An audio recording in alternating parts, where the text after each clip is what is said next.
When you're trying to think about what is going to make your finish job in terms of paint or varnish most successful, I hate to tell you, it's all in the prep. Products are important, but the prep is really key. Hi, I'm Nika Waters, and welcome to the Boat Galley podcast. Today I'm sharing a couple of tips that make preparation just a tiny little bit easier for getting that all-important finish work done on your boat. Today's episode of the Boat Galley podcast is sponsored by TeakGuardProducts.com. Looking to refinish your boat's teak with a minimum of mess and fuss? Look no further. Their non-toxic water-based formulas for cleaning and finish will turn your teak from dingy to sparkling in no time. Use coupon code BG20 for 15% off your order of $50 or more. Teak Guard. Admire your teak with less maintenance. Side note, if you actually are using Teak Guard, then this podcast doesn't apply to you in the slightest if you're talking about varnish, because with Teak Guard, there is no scuffing or any other prepping required other than just a wipe down with water. But if you're using varnish or paint on the boat, in order to get a good quality finish, you do have to prepare the surface super well. And that does mean you're dealing with some kind of sanding. Because with paint or varnish, what you're doing is you're actually scuffing up the undercoat so that the top coat has something to adhere to. So that's the sort of principle or thought behind sanding. It's not that you're trying to sand off the old stuff to apply new stuff on top. It's that you're giving the new finish something to hold on to and adhere to. One of the things, as you're looking at endless amounts of preparation for a good quality finish, is trying to minimize the work involved. And sure, you could take shortcuts like not actually sanding between coats, not doing the best you could, but then you're just going to have to reapply more quickly.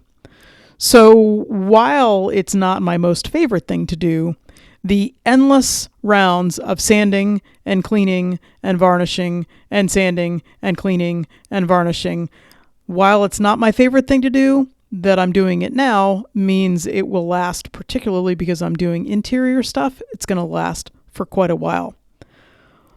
But we've got a cheat that we love, and that cheat involves actually what you might think of as Scrubby Pads.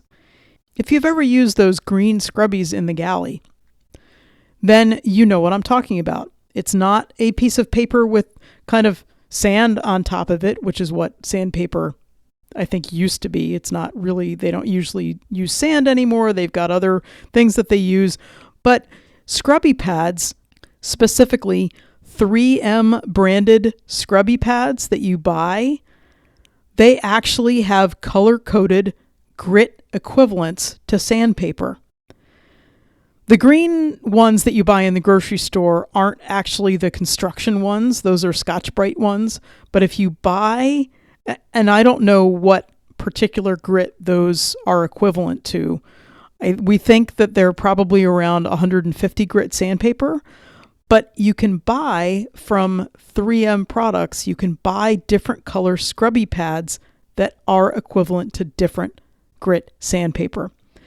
And our particular favorite are the maroon pads that are equivalent to, and again, this is only 3M specific. So if you're not buying a 3M brand, I have no idea what the grit equivalent is. So that's just a caveat. The 3M maroon Scrubby Pads, which are sort of the equivalent of 320 grit sandpaper.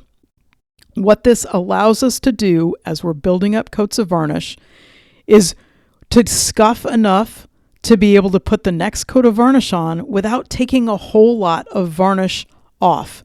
We don't want to remove the entire surface that we've just spent some time and effort applying, but we want to make sure the next layer can hold really well to the one underneath it.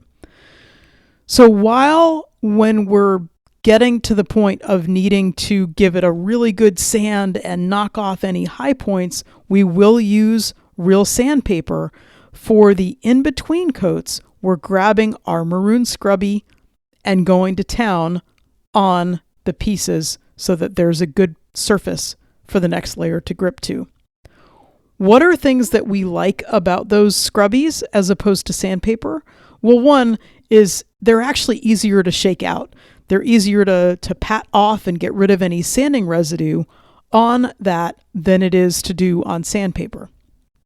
They also don't dull remotely as quickly as sandpaper. If we were using 320 grit sandpaper, it would dull super fast and not actually provide the tooth that we're looking for. But these Scrubby Pads, they last for miles longer than a regular piece of sandpaper would.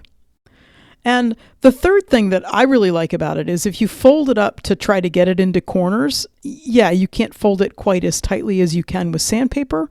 But the thing is there aren't those super hard edges. If you try to fold a piece of sandpaper, you're going to wind up inevitably with little bits that are super sharp because you've gotten them on the edge, and you just don't have that with the Scrubby Pad. So preparation is key to getting a good finish, no matter what it is that you're talking about. We have found that a really helpful work lessening part of our preparation involves using something that isn't sandpaper, but has a sandpaper equivalent, and that is these 3M Scrubby Pads.